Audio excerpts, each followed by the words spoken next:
Hello and welcome. There is greater geopolitical and geoeconomic uncertainty at this moment than there has at any point in time in recent political history. And when there are so many unknowns up in the air, who better than the world's top foreign affairs guru Fareed Zakaria to try and give our viewers a sense of what to make of the Donald Trump presidency and the impact this has in India and the rest of the world. Fareed Zakaria, for taking out time and joining us here at the India Today studios. Thank you so much. Always a pleasure to see you, Rahul. Absolute delight to have you. When there's so many things happening and people wondering what's going on, just as you wrap your head around the first thing that Donald Trump has done, there's another big announcement he's making, and then everybody's trying to chase and understand what that means. From what you were expecting from Donald Trump to what he's done in his first few days in office, what are your initial impressions of Trump 2.0? I think the most important one is that the guardrails are off. When Trump won the first time in 2016, he didn't think he was going to win. And we know this for sure. I have this from very good authority. And so he stumbles into the presidency and he takes with him two very important groups of people who act as guardrails. The old Republican establishment. Remember, his first chief of staff is a man named Reince Priebus, the chairman of the Republican National Committee, whom he barely knew. And he brings in also 3-4 generals because he admires generals and he thinks they're going to help him execute his vision. And in both cases, what he found, I think I'm now going to speak from his point of view, is that they were not fundamentally loyal to him. I think they would say they were loyal to the country and the Constitution more than to him. But whatever it was, he realized these people were not going to execute his vision. Trump 2.0 has none of these people. There are no members of the Republican establishment. There are no generals, you notice. It's all people who have expressed absolute devotion and loyalty to Trump. So what that means is you are going to see the Trump agenda enacted, implemented, as much as possible. Now, there will be some hard realities that you confront. Domestically, the hard realities are America is still a constitutional democracy. So, for example, he said everyone has to get back to work 5 days a week. Now, I am basically in favor of that. I tend to think it's the right idea. But there is a federal employees union that has a contract in which they negotiated a certain work, a work from home provision. I'm sure they will take him to court. I'm sure there will be some. So there will be, there's what you're seeing now is a flurry of almost declarations of intent. That doesn't always translate. And then the second, of course, is in the international sphere. Trump loves to upend, and to get people on edge. I'm going to annex Canada and it will be the 51st state. Obviously, many of those things aren't actually going to happen. So what we have to say is, where's the end state? What is he trying to do here?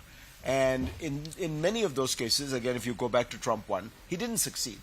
In some cases, he did. So right now what you're seeing is a flurry of activity and declarations, much of it designed almost like a psychological game with his allies and adversaries. You're saying he'll be able to get done what he wants and what's on his agenda, but that also seems to keep changing. He, for example, took a very strong position on TikTok, wanted TikTok banned, and then hours before that actually happens, he gives them an extension. So his agenda also seems to be very fluid and nebulous. So Donald Trump, for the most part, has very few fixed political views. Very unusual, I think, for a politician at his level. But what, and so you're absolutely right. There's an enormous amount of fluidity. He may change his mind about something. I think it's worth noticing something, though, which is really quite stunning. The loyalty that he has, that his base gives him, the trust he has. So he is the man who, as you say, in his first term, banned TikTok by an executive order, and his base cheered. He now comes and he unbans TikTok with an executive order, and his base cheers. Even that unban, by the way, might not actually happen. But, again, here there's a bit of a comparison with Modi. Modi has some of that. But I don't think I've ever seen anyone, certainly not in an advanced industrial democracy with, supposedly educated voters and things like that. I've never seen anything like this. I mean, this guy can reverse himself on almost anything. and his base would say, we support you. The Argentinian president was here. If you join all the trends that we're seeing internationally, what's the image of the leader who's emerging, who manages to win votes at this time? There's several similarities and some dissimilarities between Prime Minister Modi and Donald Trump, and since that equation will be so critical to what happens between India and the US, do you want to shed some light on similarities, dissimilarities, and this populist kind of leader who seems to be winning at the expense of the more liberal leader? So I think the core similarity is anti-establishment, outsider, disruptor, and that sense that you're coming into power, kind of over the backs of a long established political establishment. So the Argentinian is like that. Erdogan was like that when he came in. Modi was like that. Trump is like that. Now the interesting question is, at what point, after how many years in power do you become the establishment, or can you keep running as the anti-establishment candidate? I mean, Prime Minister Modi has now been in power a long time, and yet he has managed to, in some way, still present himself as the outsider. This is Donald Trump's second term in the presidency, but he still presents himself. Part of that, the skill of a populist outsider is to claim to be the outsider, and the right in America does it by saying all the cultural institutions are captured by the left, the universities, the media, and things like that. And again, there is that similarity with Modi. So I think there's a lot in common, and they're both very skilled politicians. I think Prime Minister Modi is a much more detailed policy wonk in a way that Donald Trump is not. Donald Trump is much more intuitive. He's much more, he can change his mind every day. I don't think those pieces of it are less true of Modi. Modi is somebody who looks at policy carefully, makes decisions in a fairly analytic way, follows them through. Now, he may make political choices, not to implement something or the other, but that part of Trump is, I wouldn't say it's unique, but it's very rare for somebody to come that high up in a Western political establishment, not that concerned about the details of policy. President Trump is railing against Canada, continuing to call Canada America's 51st state. He's insisting he wants Greenland. He wants to change the name of the Gulf of Mexico to the Gulf of America. He wants the Panama Canal. What exactly is he aiming for? Because surely Canada can't become America's 51st state. What does he want? So it's a very good question. I think, what Trump is going for is the idea that, look, what is his slogan? Make America great again. So he wants both the symbols and substance.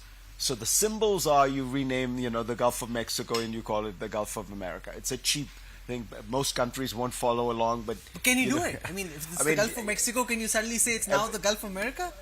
I remember growing up in India, every time you would get maps from outside the country, the borders would be blacked out because the Indian government did not agree with the borders that were being drawn by Encyclopedia Britannica between India and Pakistan. So it's a little bit like that. America will call it the Gulf of America. I don't know that other countries will do it. Maybe a few American allies will do it. Maybe Saudi Arabia will do it. But it sends this rah-rah patriotic signal. With the others, I think there's a very interesting kind of worldview that Trump has, which is that America's allies, not adversaries, allies, have taken advantage of it. And that America has been, too willing to accommodate itself to its allies. If you talk to people around the world, that is not the impression people have of America. They have the impression of America, which is a very powerful country, gets its own way, writes its own rules, gets special exemptions for whatever it wants. And I think that's factually closer to the truth. But for Trump, he's obsessed with this idea that he needs to get a better deal for America on it. So everything is part of a negotiating strategy. So the Canada thing is he wants to reopen trade negotiations with Canada.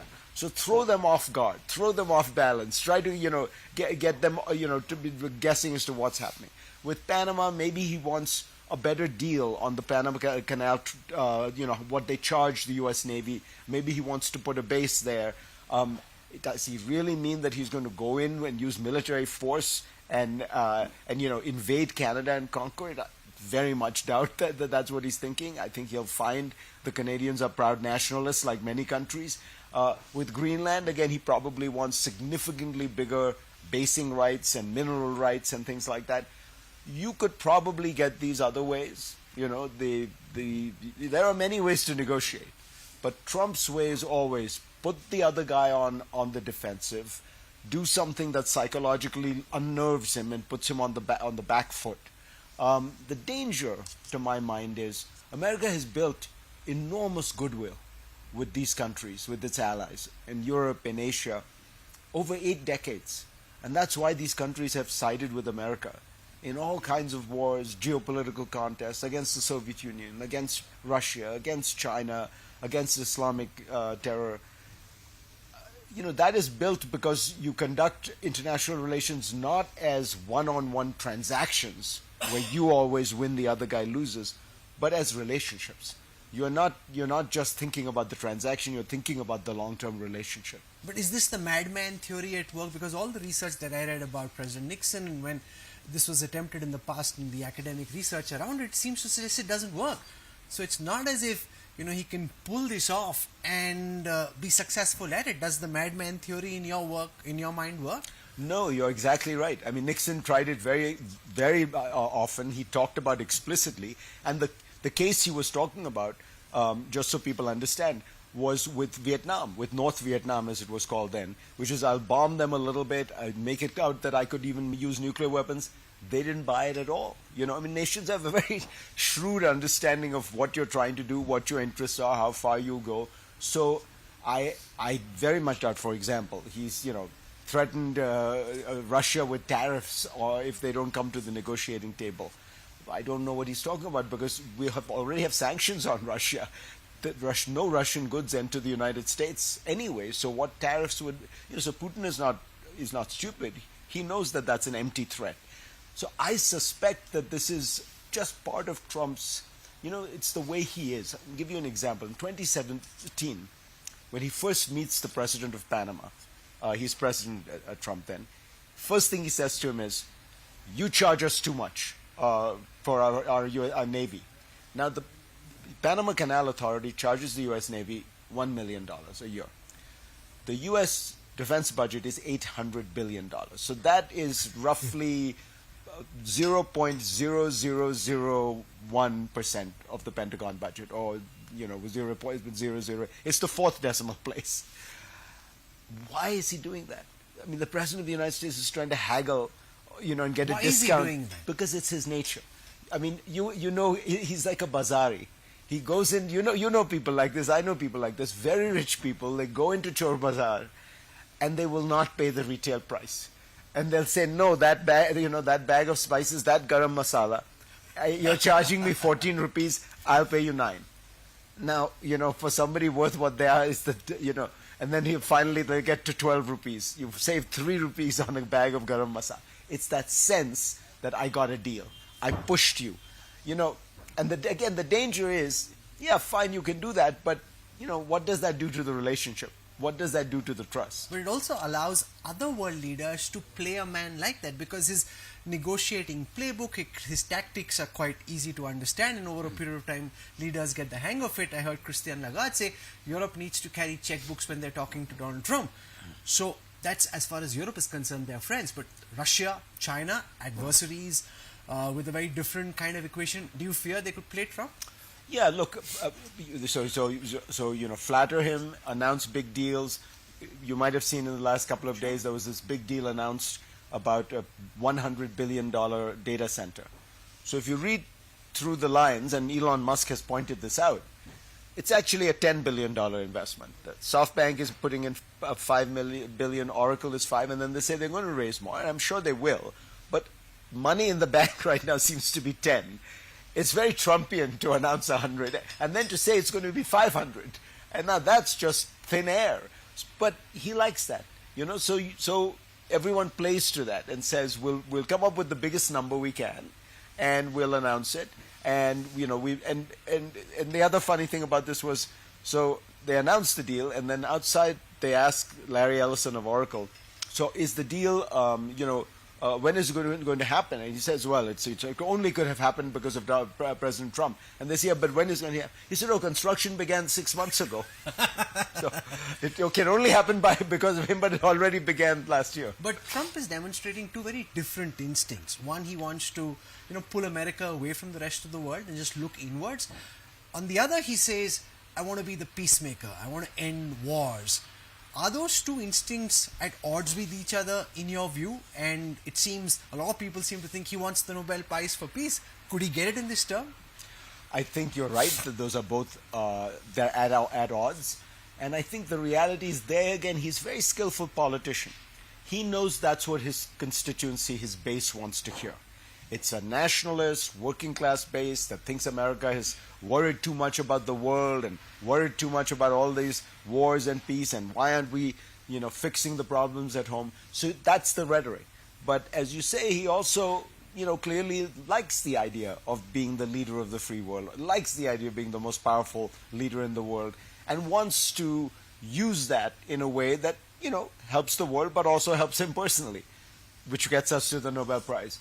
Look, if the United States has enormous political leverage now, I think in some ways it has more leverage now than it's had for decades, just because China is not doing so well, Russia is obviously very much on the back foot, Iran has been weakened, so its adversaries are all weakened. And by the way, Joe Biden should get some credit for that.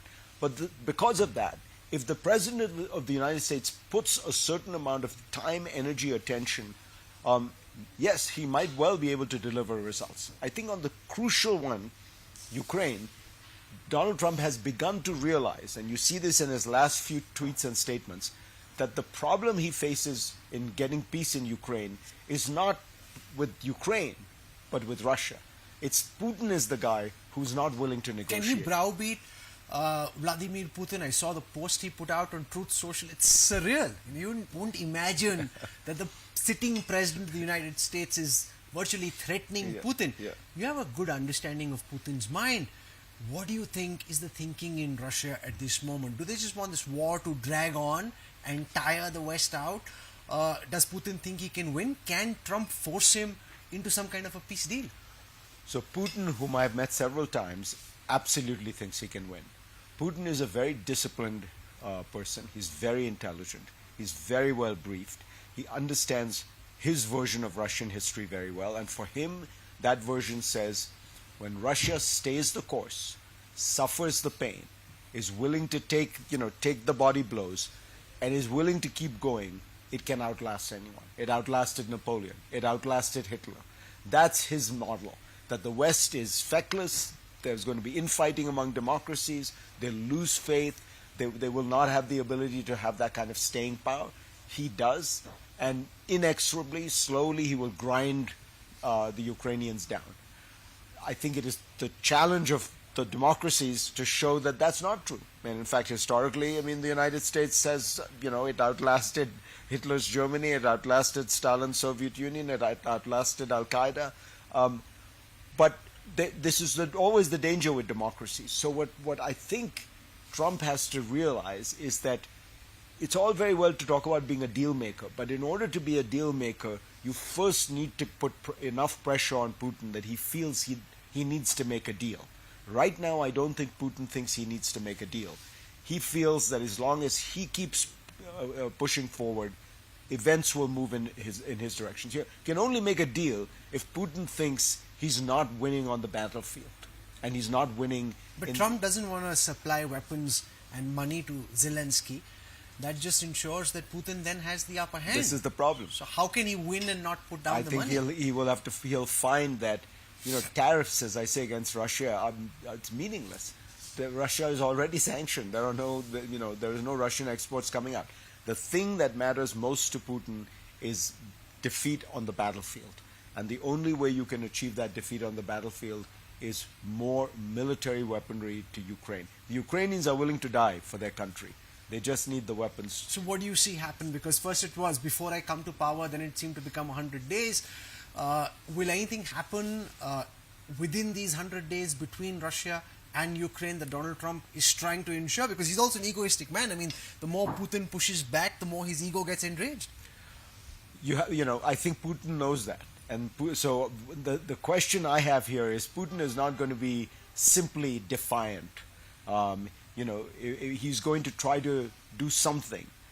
He's going to very much try to get that meeting with Donald Trump. I think that that's a mistake. The meeting with Putin should be a reward for some Russian concessions. You shouldn't straight away meet with Putin. Putin has been an outcast. He has been a pariah. Very few people are meeting with him. He's not invited to all the conferences. He has to be careful. By the way, he's also under indictment, so he has certain challenges there. So there should be a process of saying, we can imagine that there will be a summit meeting between you and President Trump if you do these things. So the whole thing needs to be, I think this is where we get into the complexity of geopolitics and diplomacy. And I think Trump would do very well to have, some people, who have the negotiating skill and prowess, who've done this before. People like Kissinger understood this is a chess game. You don't just, make a statement like that. You have to figure out how do you put him in a position where you do the negotiation. So I think that is one of the limitations of this strategy of kind of bluster and bluff. Israel has started phase one of ceasefire with the Hamas. The conversation now is about whether there will be a phase two. The other question is about whether Netanyahu can push through on his threat of forcing a regime change in Iran, and whether Trump would back a military takeout of nuclear facilities in Iran. How do you see the situation in West Asia play out, and what do you think is actually going on in Trump's mind? So the first thing to say is it's really important to understand that the Middle East has been reshaped. It's a fundamentally new landscape now. And that's not so much because of what has happened in Gaza. Let's leave that aside for a moment. And I understand people have very strong views about the humanitarian catastrophe that is Gaza. But put that aside for a minute because it doesn't have that much geopolitical significance. What Israel did in the north, the destruction of Hezbollah, the destruction of Iran's air defense, its total destruction, all of that then resulted in the collapse of Assad's government, in part because, after all, who was propping up Assad? It was the Iranians and the Russians. Has created a completely new Middle East. The Middle East for 15 years has been dominated by this struggle between Iran and its proxies, Syria, Hezbollah, Hamas, the Houthis, and Israel and the Gulf Arabs on the other side. Those forces, Israel and the Gulf Arabs, are now totally dominant. Iran is on the back foot. It is much weaker. Why was Iran found to be so weak in the battlefield? Why all the proxies that they built up, which was supposed to be their great strength, why did they just fall apart like a pack of cards? I think two things. One, we didn't realize the degree to which the Syrian civil war, I think, sapped an enormous amount of the strength of the Hezbollah militias, the Iranian militias. There's a lot of money and people that went to fight to prop up the Assad government. And remember, that took almost 10 years, so it's a very... The second, I think, is a very useful reminder for us. Whenever we look at these kind of regimes, dictatorships, theocracies, closed, repressive, they tend to be much less effective on the ground than you realize. That they're often corrupt, they often have problems motivating people. So Hezbollah started out as this lean, mean fighting machine from the 1980s. Now it had become one of the corrupt, political parties in Lebanon. Iran itself has become a very corrupt, dysfunctional regime. So I think that there's a lesson there that, we sometimes think of these adversaries as 10 feet tall. Think about how everyone talked about Saddam Hussein and his nuclear weapons, or even the Soviet Union in the old days. There's the reality about democracies, and this is very true of India, is everybody's always criticizing. So everyone has, it's like we wash our dirty laundry in public. But there's a hidden strength in that resilience and flexibility. Can there be a regime change in Iran? Are the circumstances apt? If Netanyahu pushes, will Trump back a military attack on nuclear facilities? What's your reading of what's happening inside? I don't think so. I think that the Israelis have done so much damage. They now know that Iran is almost naked and vulnerable. They could go in at any point. They could destroy more. But if they were to take that final step of really trying to absolutely have this kind of... You'd need a major, major strike, because a lot of the nuclear facilities are buried deep. You then need to go into the military cantonments where they the IRGC, the Republican, not the Republican Guard, the Revolutionary Guards are, that, then you create a huge, what we have seen about the Middle East is regime change in the Middle East can spiral in very many directions and in many ways that are not predictable. I'm not sure that the Israelis, that there's any great advantage to them in doing that. Who knows what regime would replace the But is the Netanyahu mullahs. thinking the same way? For him, it's the greatest victory. He goes down as Israel's greatest leader ever. If fully it all redeemed. goes well, all goes well. Bibi Netanyahu is more cautious than people realize. When after the October 7th attack, he went after Gaza in a big way. But the IDF, the Israeli military, had actually wanted to go north and deal with Hezbollah. They said, let's take this opportunity. He didn't want to do it.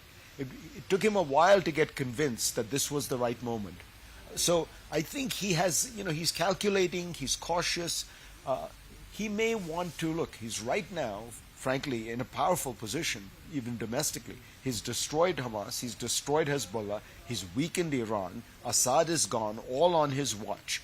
That's a pretty impressive position to be in. Let's speak for a moment about relations between India and the United States. Largely, there's been bipartisan support. There have been some bumps towards the end on some legal cases, on some targeted supposed assassination attempts in the United States. But how do you see Modi and Trump and India and the United States play out over the next 4 years? Is Trump going to insist that Modi and India back America more and take America's side more openly and firmly than it has in the past? I don't think so. I think on this one, there will be more continuity than people might expect, because we saw that in Trump 1. The truth is, at this point, India and the US's relationship is beyond personalities. It has essentially become a structural, strategic alliance in which both countries recognize there are deep benefits to maintaining and deepening the cooperation. There are going to be problems; those are dealt with in a fairly, in a diplomatic way. I suspect that what you're going to see with Trump is very, very strong geopolitical alliance. He does have a few things that he cares about, which is, sometimes around the H-1Bs, and India is also a very protectionist country. So he may push those issues, but I don't think he cares as much because India is not a big enough economic player that it affects the American economy, the fact that India is protectionist. And Trump doesn't particularly care about free trade. He just wants a good deal between the United States and India. So if India is protectionist and has barriers to he doesn't care. His concern about Canada and the EU, it's all just about America. And you're not letting American goods in the same terms as. So there may be a little bit of push there. I actually think it would be good for India to open up its borders more. One of the reasons India hasn't been able to move as fast in manufacturing is because it has many protectionist barriers. Because a lot of what you manufacture these days, you're assembling, and the intermediate goods that you bring in have very high tariffs. So the cost of manufacturing in India is too high. If Trump's pressure makes India open up a little bit, it's good for India. How do you see the China-India dynamic play out over the next 4 years? China's army was heavily deployed on the line of actual control since Galwan. Almost as suddenly and abruptly as they came in, they dialed back. Now disengagement has been proceeding. Do you see this thawing of relations between Delhi and Beijing pick pace over the next 4 years? I think it fundamentally depends on whether Xi Jinping came into power with a very particular set of ideas. A much more aggressive China around the world, a much stronger Chinese Communist Party at home, a much weaker private sector. And in all those areas, I would argue, he has failed.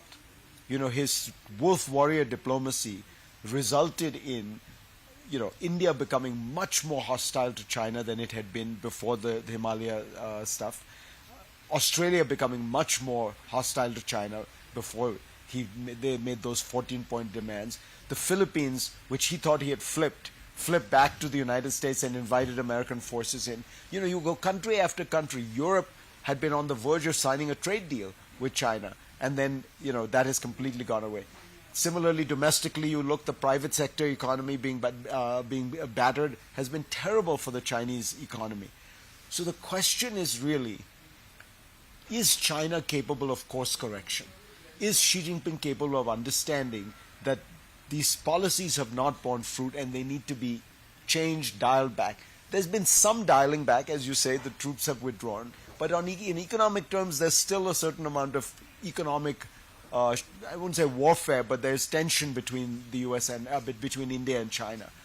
I don't get the sense that Xi has fundamentally understood that his policy was all wrong, that he needs to look. If Xi Jinping wanted to create problems for America in Asia, the single best thing he could do is have a major rapprochement with India, solve the border issue, get rid of all these bans on Chinese investment.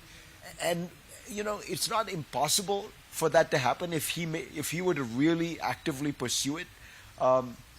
He hasn't. China has 16 borders. I think I'm right in this. 15 of them it has resolved. The one border dispute it has never resolved is with India. I think there's something for the Chinese. Maybe it's just this idea of India is the other big Asian power.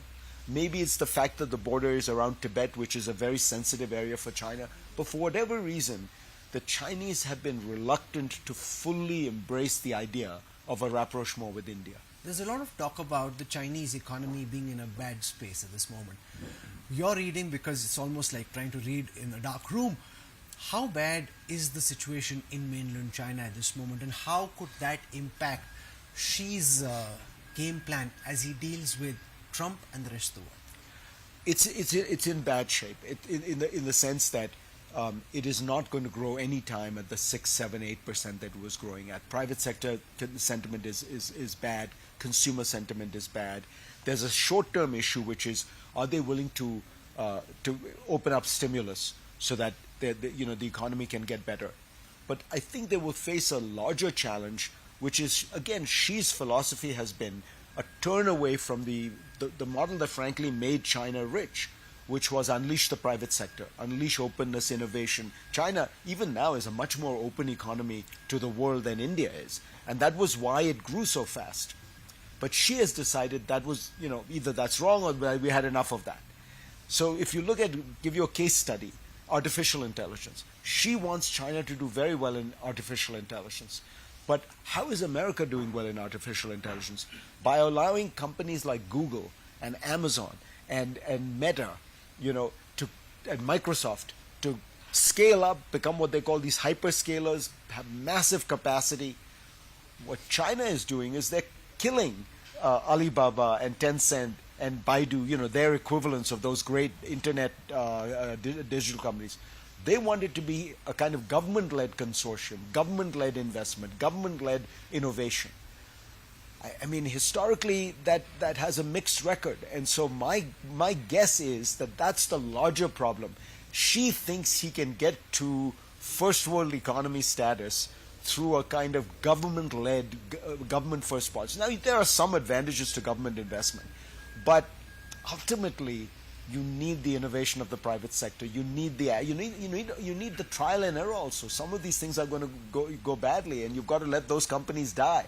As in government, we know that never happens. So the whole model is, I think, right now in trouble. And then you have the demographic challenge. So I think that overall, look, please don't forget, China is the second largest economy in the world. It's 4.5 times the size of the Indian economy. This is a very impressive achievement. But it does seem to be stuck in the middle income trap. The number of countries that have made it past the middle income trap to first world status are very few. Sure. Japan, Korea, maybe you could say Malaysia is getting on the way, Chile in Latin America, Israel. That's it. Think about that. There are almost 200 countries in the world, and we can count on one hand the number of non-Western countries that have broken the middle income barrier. It's a cautionary tale for India. India isn't there yet, but India will get to middle income status. Before I wrap up, there's a wager going on across around whether the bromance between Elon Musk and Donald Trump lasts. How long does it last, or will they have a blow up soon? Where do you come out of that? I think that Musk is a unique character. All the other people Trump has been dealing with You know, okay, they're rich, but they're bankers. They're businessmen of a kind that Trump understands. Maybe they got luckier than Trump did, and so they're richer than he is. Elon Musk is on a completely different level. First of all, he is really the Thomas Edison of the age. I think Jamie Dimon called him the Einstein. That's not the correct analogy. He's Edison. He's Thomas Edison. Edison invented electricity, but then founded General Electric, a company, that did a whole bunch of different things. Musk is simultaneously running 3 or 4 of the most extraordinary companies in the world. He's technologically brilliant, and he is 50 times richer than Donald Trump. Sure. So when Donald Trump looks at somebody and he says, "Oh, I respect you because you have $2 billion more than me," this is in a different scale. Elon Musk's net worth is in the $400 billion range. Even Trump's wildest boasts don't even get so don't get him anywhere close to that. So that all I think that Trump has for Musk gives the relationship a lot more staying power. Now the complexity is Musk is a very strange character, and he could blow himself up. So it won't be Trump that will sour on Musk. Musk may just in what way? I mean, he may just decide the whole thing is boring and he wants to take his marbles and go home. He might decide. But he seems to be loving it. It's working well for him. So far he is. And look, he loves the attention. He loves the. I was with him at the U.S. Open tennis finals, and and he's a brilliant, smart guy. We're having a fascinating conversation. Boy, I did notice. I mean, the crowds were going crazy. We were sitting on one end of the game. Taylor Swift was on the other end. There was more interest in him than in Taylor Swift, and he loved that. So I think he loves that's something, you always have to remember for politicians, that power of the adulation of crowds is an addictive, it's bigger than any alcohol or drug high you could ever get. So you're not betting on a blow up between the two? I'm not betting on a blow up. I mean, I think it's complicated, but for those two reasons, Trump's admiration of Elon and Elon's love of this, the adulation of the crowds, they'll find a way to stay. What replaces Donald Trump? This is his second, and I mean, as per norms, last term as American president. Is this the new course American politics has taken because it has a bearing on the rest of the world? Or do you think after Trump there's a reversion to mean? No, I think that's, that the point of my book in some ways, Age of Revolutions, was this is not a spasm. This is not a fluke. We are in a different mode. For 30 years from the fall of the Berlin Wall, we were in an age of liberalization. Liberalization of trade, liberalization of politics, openness of technology, openness of cultural identities, more cosmopolitan, more multicultural. We are now in a backlash to that. I don't know if it'll be a 30-year backlash, but this is not a spasm. So I think we are in an age where there's going to be more cultural conservatism, more ethnic chauvinism, more nationalism, more protectionism. And, we're going to navigate that because those forces also have to operate in the real world. I mean, in the real world, the way economies are going to grow well is if they are market-friendly, not if they're, having the state more and more involved. So there will be a tension, and there will be people always want to succeed. And you see this in Trump, right? On the one hand, he talks about America first and protectionism and tariffs and all that, but fundamentally, he wants the economy to grow. So there will be that tension, but it's a very different paradigm.